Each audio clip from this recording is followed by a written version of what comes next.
Welcome to the Lion-Hearted Podcast, where courage meets purpose, and every conversation is an opportunity to inspire and ignite the lion within all of us. I'm Dr. Steve Rasner, your host, and today, a very special guest, and I know you hear me say that. I really like this guy. He represents, I think, everything that's right in dentistry, and I've had some big guests on this show already. I've had Mike Picos. He's obviously pretty well known. I've had Bill Strupp, and there's a reason you're on here already. The great Dr. David Yang from Arizona. I consider him not just a colleague, but a good friend. David, welcome. Thank you so much. Yeah, David's on his lunch hour because I'm doing this from the East Coast, and he's out there in Arizona. He's going to go back to work after the podcast is over. So I want to start with this, David. You've got over 7,300 Facebook followers, over 17,000 Instagram followers. You, Tony, you'll like this. You have placed and videoed placing your own implant. You are a KOL for CAD/CAM, for Convergent Dental, for Sprint Ray, for Noritake Dental. You are clearly a CE addict and have trained with everybody, Spears, Coys, Mish, to name a few. You created a Facebook group not so long ago, Real World Dentistry. You vacation seemingly every month at a luxury resort, usually a Four Seasons, and always in a suite. You've created hundreds of unabashed, often hysterical posts. You are brash. You are opinionated.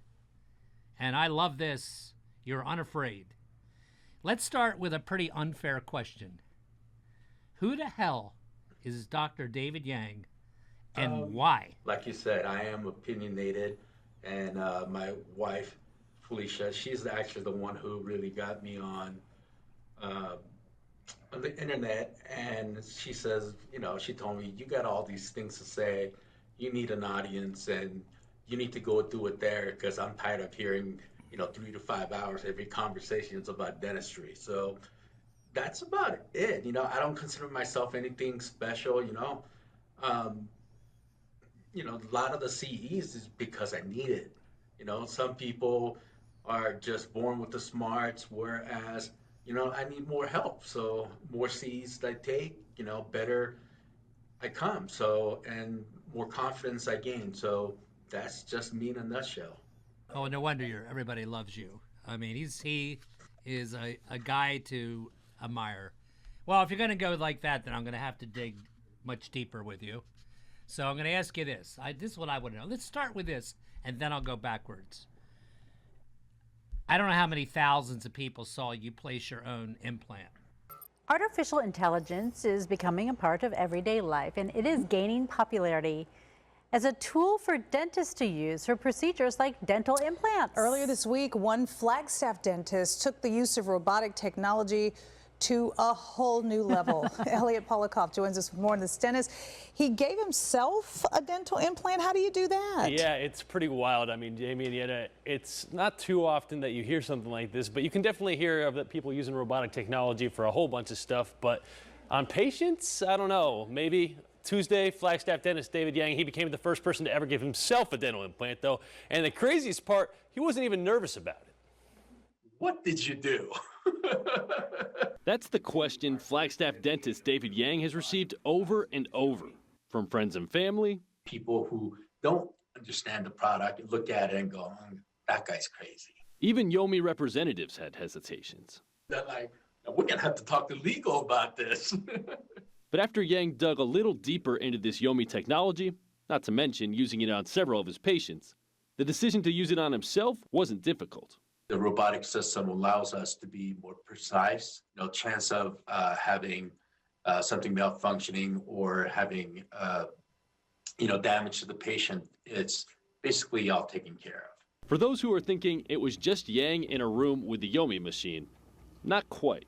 There are still 2 dental assistants there, making sure the robotic arm is doing what it needs to do.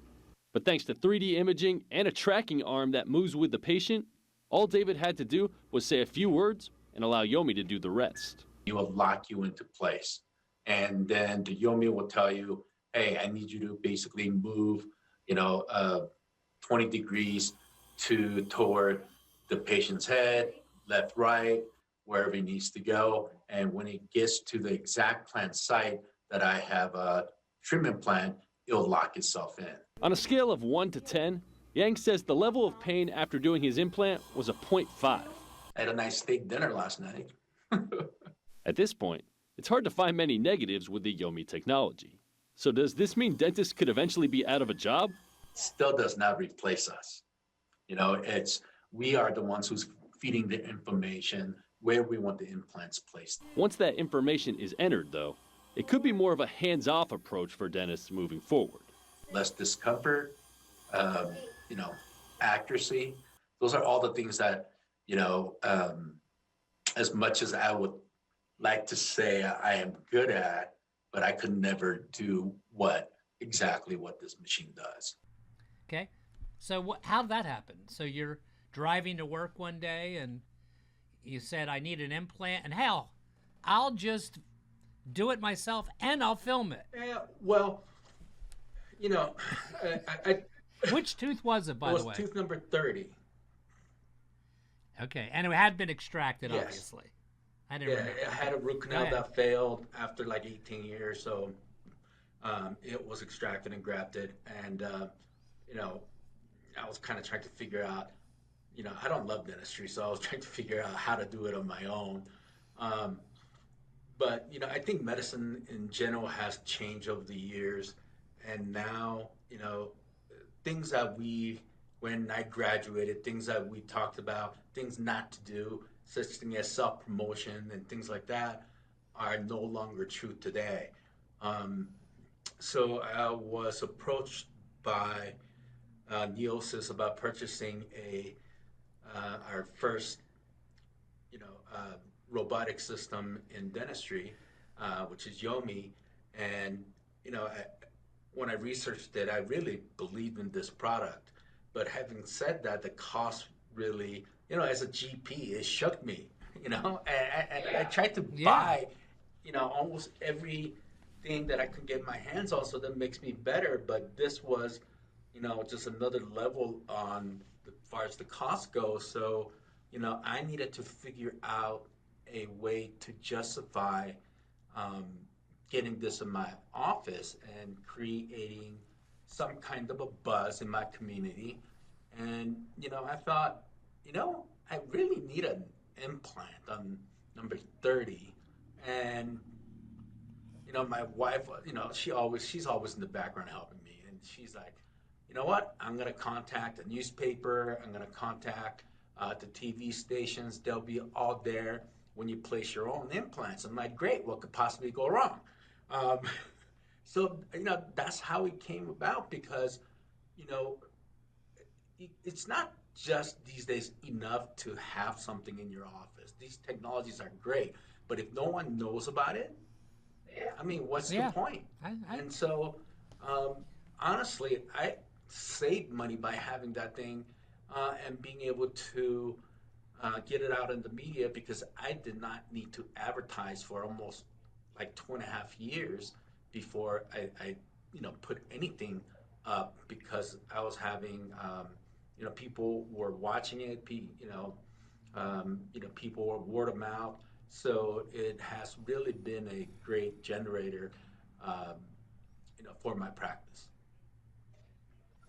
Well, one of the things I love about David is how humble he is. So I met him, I think it was 2018, and I was a proctor for like a 4-month or 6-month Arizona Academy of General Dentistry live implant course. And I didn't know that he was a rock star, or the world didn't know you were a rock star quite yet at that point. But you obviously were very, very talented already. And I went through the course and didn't even really know much about him. It wasn't until I got through the course that I discovered, hey, this guy is doing some really cool things. And it's not just the Omni robotical system to placing implants. You're in everything, right? You're in printing and honestly things that some of the things that pass me by for sure. I just can't keep up with it all. Yeah, and that's where I feel like these days is that, just like you feel like you just learn one thing and here comes the next thing and you turn around, your friends are doing certain things and you go, what is that?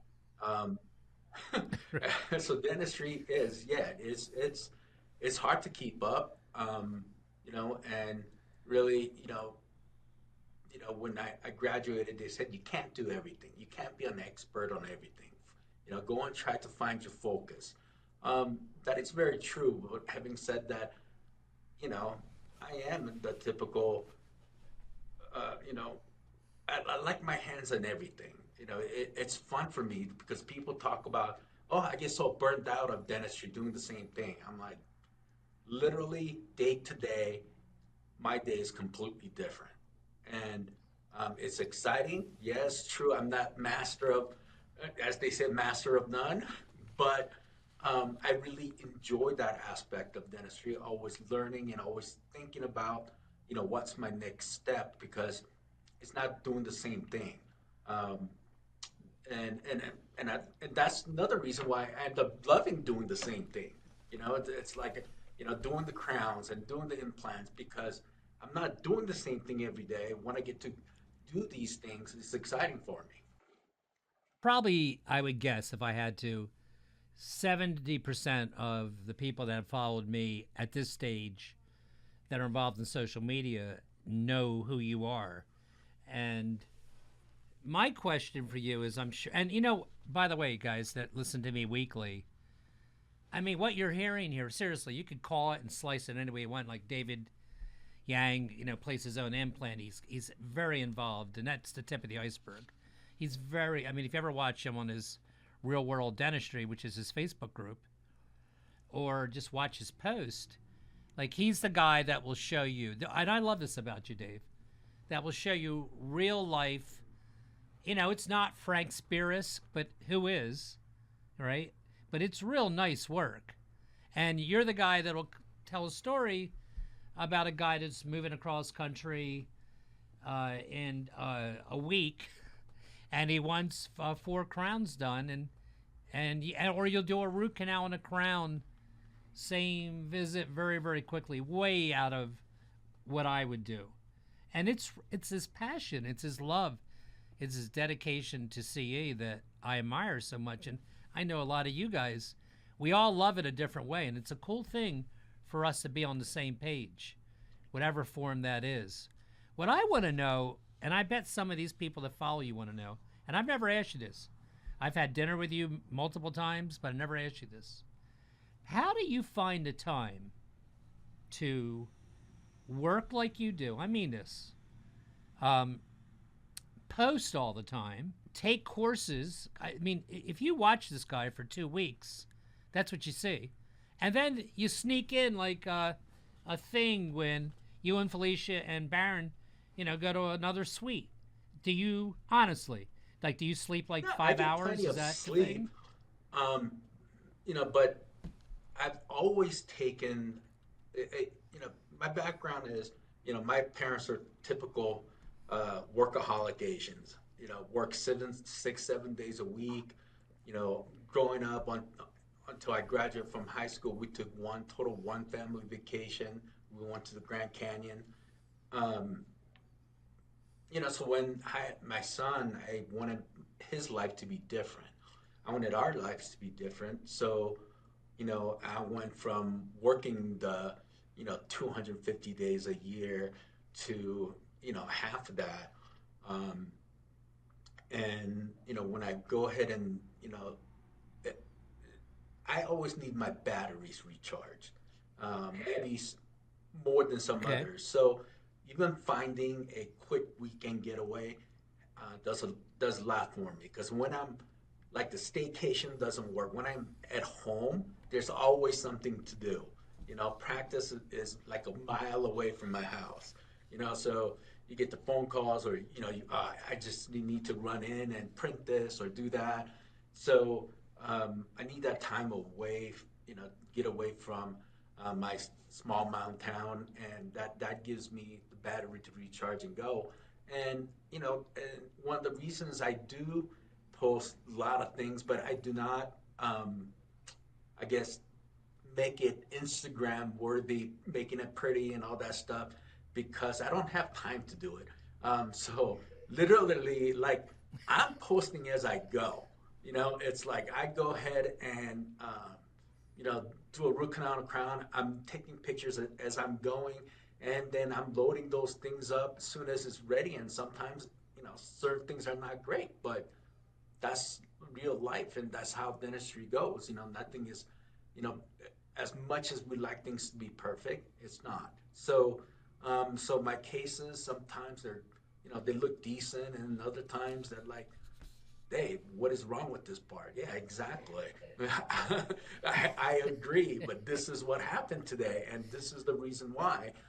Because a lot of young dentists are looking at us, and when you see those perfect cases on Instagram that people worked up for many months to just get it so.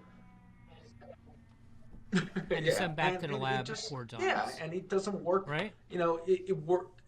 It's so beautiful and so perfect, and we try to emulate that, and that's not always possible. So, my thing is like, hey, Right. I'm gonna give you the good, the bad, and the ugly, and I'm okay with it if you don't like it, because I never said it was perfect.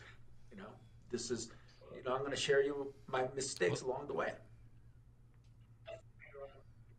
well, that's why you're on a guest of mine, because I want people to hear that about you. And if you follow him, that's what you're going to see. I mean, I'm honestly don't call David weekly and talk about his posts, but that's what I see with my own eyes.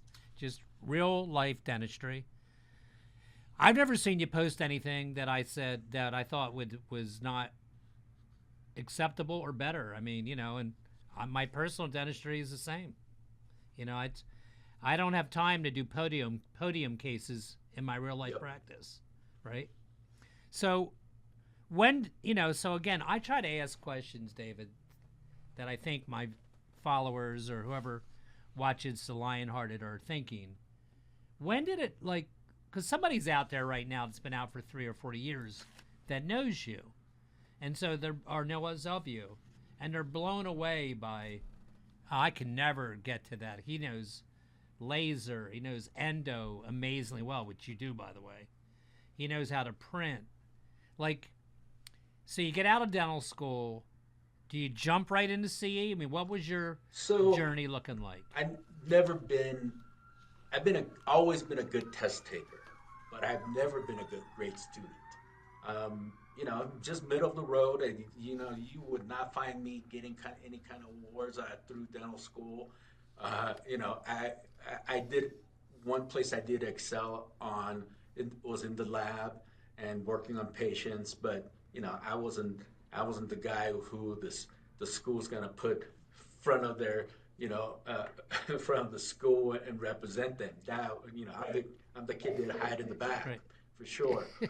Um, so I graduated, and I found this practice, and I'm like, I went to work, and I just thought that's what we do. We get a job, graduate, get a job, we go to work, Mm-hmm.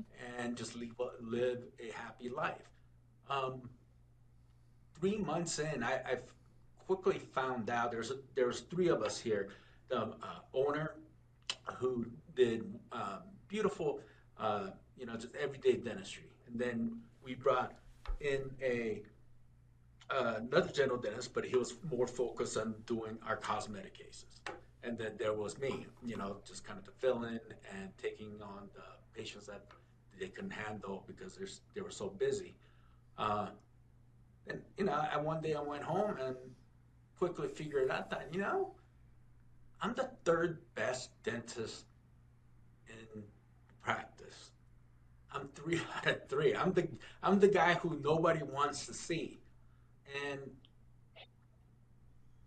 And how many years this in are is you? like Like 2 years three as a months out, private? 3 months out of school, and you Okay. know, maybe me being very naive, or maybe it's my ego. I don't know what it was. I said, this is not the way I want to be, where I'm the third best in the practice I'm working on.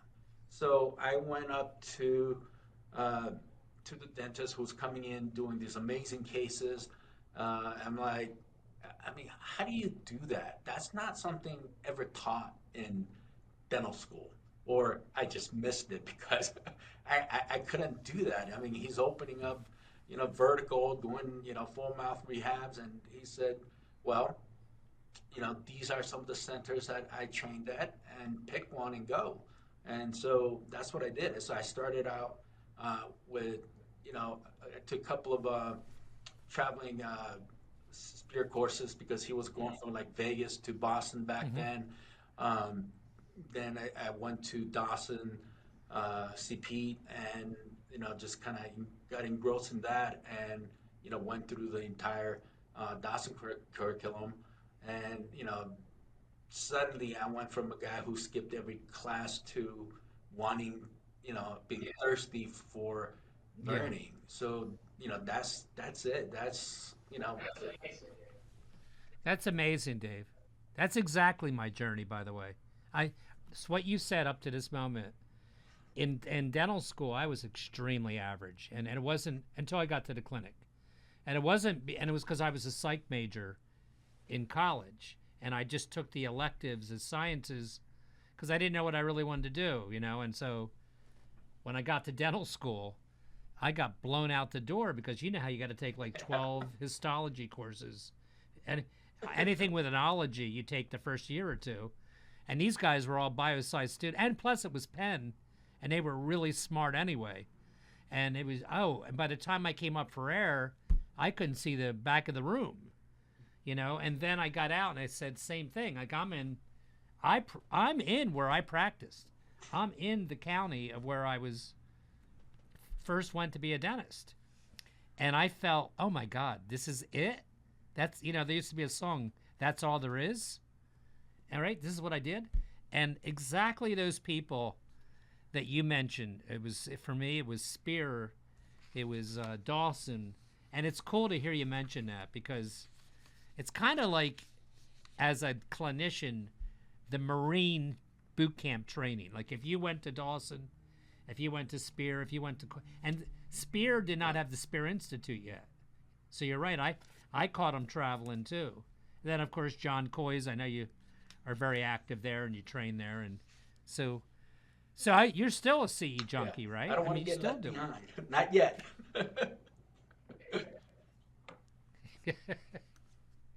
Well, so tell me for a minute then about Real World Dentistry, which is your Facebook group, and what's that been like, and what are you feeling from that? Like what have you discovered about colleagues? And because I don't Sure. follow it all the time, so I don't know all the posts. What's your sense of now being so active So in that world? and I think it's real world dentistry kind of just fits my personality.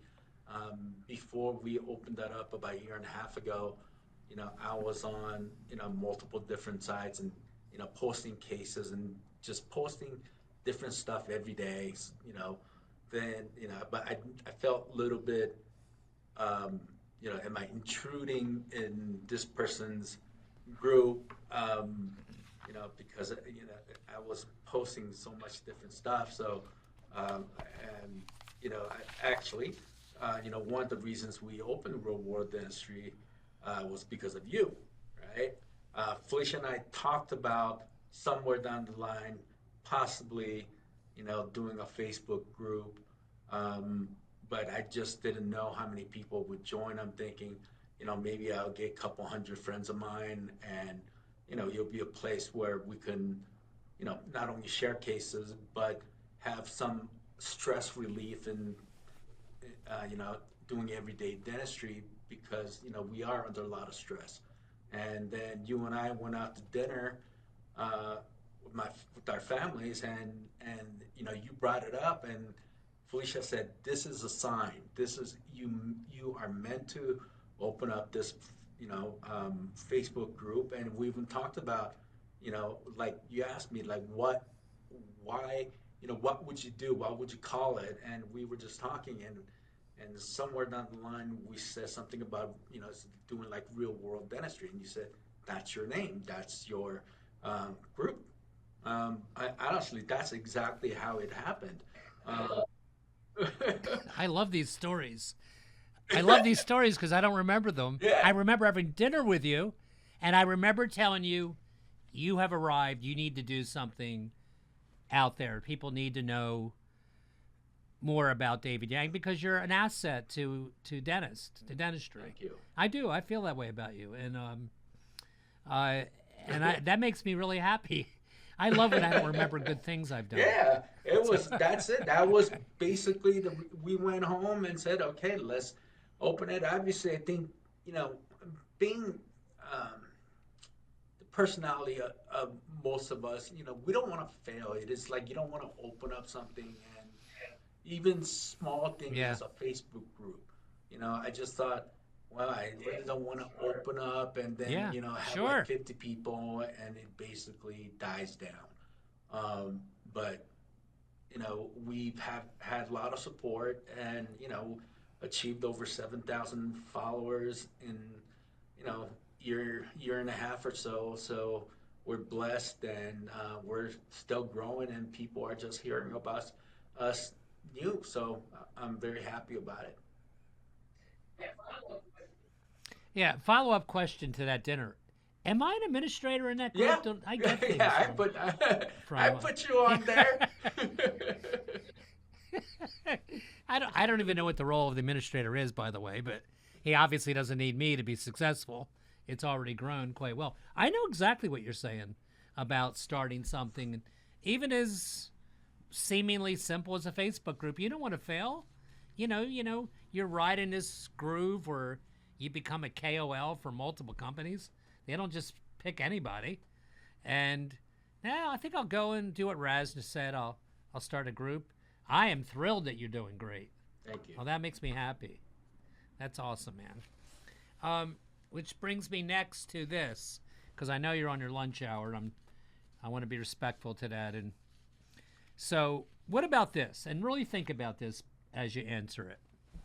And I ask Strupp this, I ask Mike Pico's this, because that's what I really want, especially the younger dentists that are listening. So what would be David Yang's advice for doctors starting out? Now let me just add to this, to maximize their career in this profession. And remember, David, you've been a 20 dentist years. now how long? 20. So I've been a dentist. Today, when I'm done filming this, I have a 45-year anniversary It's awesome. with one of my employees. Yeah, so 45 years. And, when we started, we did not have DSO dentistry, corporate dentistry. We didn't, insurance wasn't actually a terrible thing. I'm not kidding. It got worse as the years went on. And of course we abandoned it. We evolved to who we are today. So these guys are coming out of school, and it's a bigger struggle than it was for me and for you too. So what would you tell them? And you just hit it nail on the head. Things are different. When I came out, you could literally do the dentistry you learned in dental school and be happy and have a decent career. Now coming out, I don't think they have as many choices. What I mean by that is, like, when I came out, a lot of my classmates, they said, I'm not doing root canals. I'm not doing this, I'm not doing that. I'm happy doing this. And so we had a lot more choices. I think students coming out and graduating now, they don't have that or as much of that freedom. It's now, And with DSOs and everything else, like, they don't really care if you don't like doing root canals. You're going to go ahead and do them. You don't like extractions, well, too bad. You better learn how to do it quickly, because you're going to be doing them. And, and is it bad? I don't think so. I think it's good to have many different tools in your tool belt. So at beginning, maybe not to be so focused on, I just want to do this, I just want to do that. Go ahead and expand, learn how to do different procedures. And as you become an owner, as you start paying off your student loans, and where you got some breathing room, maybe at that point you can try to focus more on things that you love. And because to me, if you have an entire career that you don't love, it just, your dentistry is going to suffer. You're going to suffer. It's just never going to be what you have imagined it to be. So, so it might take you a little bit longer to fully get to where, you're 100% happy about your dentistry and doing what you do. But I think these days you do have to be open to doing a lot more different things and have more tools in your tool belt, so you can get to that point where you're more picky and get to do things you love more. Yeah, you know what I say along that road, Dave? I tell them this. And I say, you got to do whatever you got to do in the beginning to get your, no pun intended, your hands wet. I mean, if that's working, I joined my father's practice. It was a mom and pop practice. And he had plenty for me to do. But I instinctively knew that I should be exposed to as many type of operations as I possibly could. So I worked for, like, they weren't a DSO, but they were a DSO model back in 1980. And you're right. I did the root canal for them right out of school.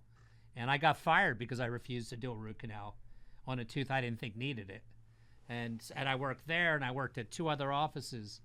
And those of you involved in that kind of stuff, that's not a terrible thing. It's going to feel, Graham Weaver, who's a famous professor at Stanford in business, says everything you want in life is on the other side of worst first.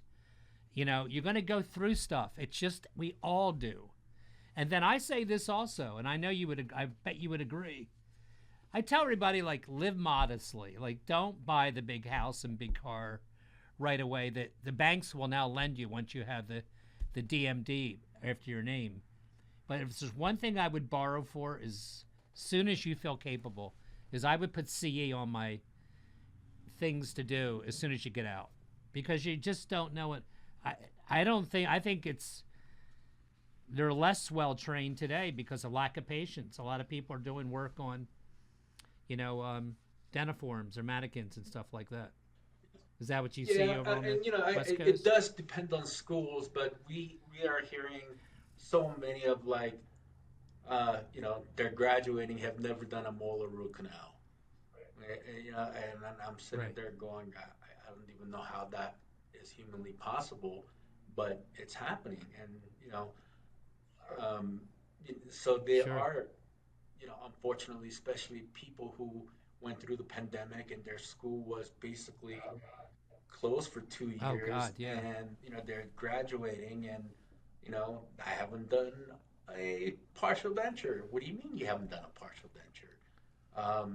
So there are a lot of catch up to do. So I think it's more imperative that, because it's, we're all smart to a degree. We can read a book and we can kind of figure things out, but the confidence level is non-existent when you have not done some of it. It's just like you can fake it, but patient can feel that too. So you need to go get your training, and you need to dive in and work and get better every day. Well, I have a prediction. My prediction is, I mean, I know you're already out there speaking, but I bet you and you can tell Felicia's his wife. You can tell Baron, who's got the life I would like to have someday. That's his. How old's Baron? He's 11, going on 12. Yeah, you're a good father, man.